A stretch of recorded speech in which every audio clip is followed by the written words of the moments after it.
Hello, I'm back, and this time I'm back for good because we finally have electricity. If you follow me on Facebook or Instagram, you already know it, but on Christmas Eve, on the 24th of December, we get electricity back. And we totally didn't expect that because we were prepared to spend another Christmas without electricity, and then suddenly an engineer arrived, connected us, and it was the best Christmas gift ever. We're still learning how to live with electricity. I'm still getting used to my oven and to my washing machine and the shower. The first shower with electricity, the warm shower, was amazing. I'll definitely be making a video about all of the things that we learned from this experience and all of the things we have carried over to our regular lives. So stay tuned if you're interested in that. I'm sure there are not many people in the world, in the civilized world, who have gone through something similar. So it would be a shame not to share this incredible experience. But today anyway, I wanted to talk about my health journey and all of the things that have been happening in my life regarding my health, because I haven't updated you for a while. And as you know, I thought I was gluten intolerant, casein intolerant and fructose intolerant, and I stayed off all of those things for a while. And then I took some blood tests and I found out that I had, or at least I thought at that time, that I had non-celiac gluten intolerance. My sister at the same time found out that she had proper full-blown celiac disease, and I was very relieved to know that mine was probably just a gluten intolerance. But I think that's a bad thing because celiac disease is for your whole life, while a gluten intolerance is, you know, it's here today, it might not be here tomorrow, so it's much more difficult to motivate yourself and to actually stay off gluten. So I stayed off gluten for 3 months. I also stayed off dairy for a month. I started eating fruit again because I realized that fruit was not a problem for me, it wasn't causing any kind of issues. After a month of dairy, I started eating raw goat and sheep dairy again, and I thought it wasn't doing anything to me, so I just kept eating it. And then after 3 months of living gluten-free, don't ask me why, I don't know why, but I decided to do another experiment and start eating it again. I probably thought I could try it because I was taking some digestive enzymes and I was trying out all kinds of things to make my digestion work better and to increase my stomach acid. So I thought that maybe I would be able to stomach gluten better. I don't know. I think it was quite a silly idea, but at the same time I think it was a good experiment because it actually gave me a lot of information about my body, so it was all good, don't worry. So I started eating gluten again, and I tried to eat mostly spelt because it's an ancient kind of wheat, it has much less gluten, and I thought maybe my sensitivity is to wheat itself rather than to gluten, so I decided to give it a try. And of course, on some days, especially when I was out, it was impossible to stay off wheat because spelt isn't really stocked everywhere. So I had a lot of normal wheat exposure as well. And it was all fine for the first week or so, but then with every single day, gradually started getting worse and worse. And I was still kind of lying to myself in my mind, saying that no, it was perfectly fine. It was because of some other things. Maybe it's because I ate too much, maybe because I was stressed, maybe because I haven't gone for a walk, things like that. And I was trying to deny the fact that it was probably because I was eating gluten. It all culminated around Christmas time. I think it was Christmas Eve when I bought this organic spelt stollen. It's a kind of German cake for Christmas, and I ate that, and then overnight I had some kind of a food poisoning, but I think it was just overflow of gluten in my body, and I had really bad stomach cramps and I had diarrhea. Sorry if it's too much information. And I just felt really bad, and the next day I felt really bad. My stomach was bloated, it was sore, my mood was really low, and the mood was kind of getting worse with every single day, but that day was just the lowest point. And what happens to me when I get gluten, basically I feel like I'm worthless. I feel like there's no point for me to do anything, to share anything online, to make any videos or write any blog posts, because I'm boring, I have nothing interesting to say, nobody cares about what I've got to say. And if I watch anybody else's videos or read anybody else's blogs, I'll just get totally depressed because I feel like I'll never be as good as them. Things like that. That's totally not like me normally, but when I get gluten, that's how I think. I also start thinking that life is meaningless. There's no reason for enjoying your life. It doesn't have any meaning. It doesn't have any purpose. I don't want to live. If life is going to be like this, then what's the point? Things like that is scary. I hate it. but luckily it only happens to me when I get gluten or when I get casein, which I'm going to talk about a little bit later.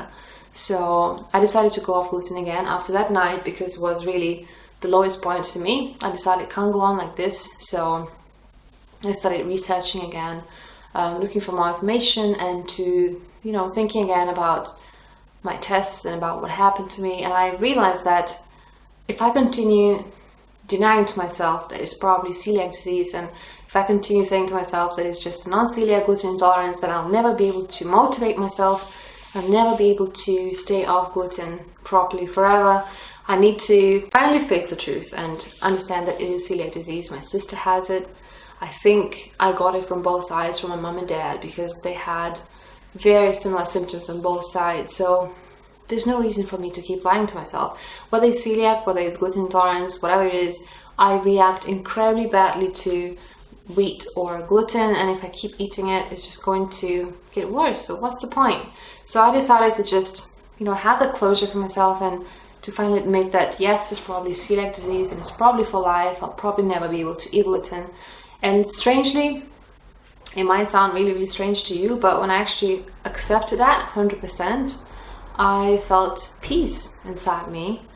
I felt like I finally had that certainty. I accepted my body the way it is, and I said to myself, it's okay if I can never eat gluten again.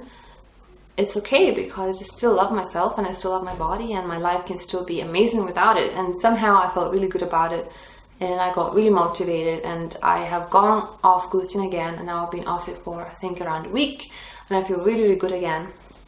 Now another thing, when I went off gluten again, I decided to start drinking some raw milk, because raw goat milk is supposed to heal the gut and is supposed to be really good for some celiacs and some people with some kind of food intolerances. So I thought, why not give it a try, because I have a really good source for it. But it was a mistake, because as you know, in the past I kind of suspected that I had casein intolerance, but I wasn't sure, because sometimes it bothers me, sometimes it doesn't. It depends on what I eat and it depends on the quantities, and it also has very weird symptoms, because it's not like lactose intolerance where you would just get diarrhea or stomach aches or bloating, things like that. For me, it's kind of low-grade bloating as well, but it's mostly neurological symptoms and kind of psychological symptoms, so it's much more difficult to pinpoint, and also takes a while for them to build up to the point where I really can't live with them anymore. So it was really difficult for me to accept the fact that dairy probably bothers me, and it's probably casein. So I started drinking this raw milk, and with each day I kept getting worse and worse, and after around a couple of days I developed something like a chest infection, which I haven't had for years.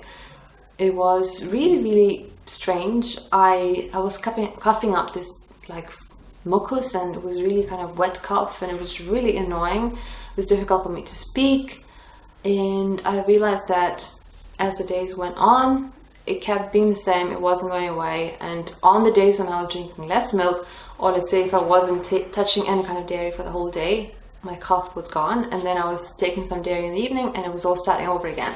So I started to connect the dots, and I kind of realized that dairy is bothering me and it's probably casein.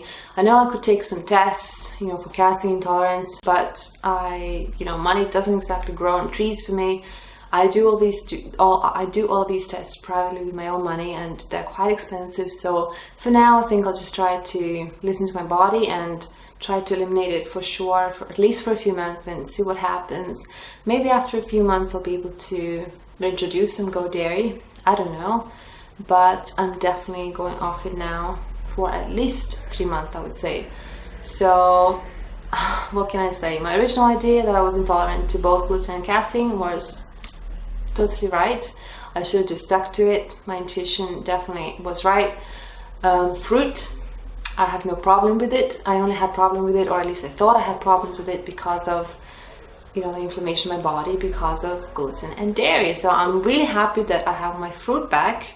Super happy, at least I can get something back. Yeah, I'm feeling really good. Things are looking up. My skin is doing amazingly well after just a few days of being gluten-free. My teeth are doing amazingly well. My moods are finally really good. What can I say? Things are looking up, and I also have my electricity now, so I can roast potatoes and take warm showers and start filming cooking videos for you and just have a normal life of a 21st century human, as strange as it might sound. So thanks a lot for watching. Thanks a lot for sticking with me while I was struggling with these 13 months without electricity. Thanks so much for being so loyal and so supportive. I love you all very, very much.